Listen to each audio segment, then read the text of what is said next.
السلام علیکم ورحمت الله. څنګه حال دی دوستانو؟ خیر تاسو خو ګورئ کنه د خدای قدرت او د خدای عجیب نظام او د خدای یو معمولی غونډه کې مخلوق هغه ځان له څنګه کور جوړي چې موږ ته په معمولی نظر باندې ګورو چې هغه جوړه ده چې هغه ځان څنګه کور جوړي یو نظر یې ویني.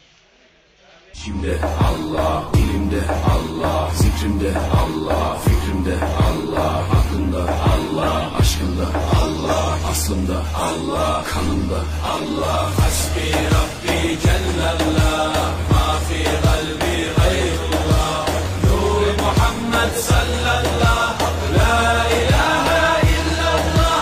Hasbi Rabbi Cellallah, ma fi kalbi gayrullah, Nur Muhammed sallallahu, la ilahe illallah.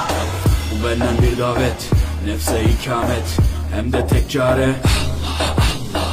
Bu hayat imtihan, şeytandan intikam, sayısız iltifat Allah Allah. Güvendiğin dağlara kar yağar bak ancak Allah asla seni satmaz. Düşünce kalkmalısın, şükürle kalmalısın, desin hep kalp atışın Allah Allah. Günahla esti yerler, daha gençsin derler. Bu hayat basamakları, çürük merdivenler. Senden bir istirham, devamlı istiğfar, gereken irtibat Allah Allah. İşimde Allah, dilimde Allah, zikrimde Allah, fikrimde Allah, aklımda Allah, aşkımda Allah, aslımda Allah, kanımda Allah. Hasbi Rabbi Cellallah,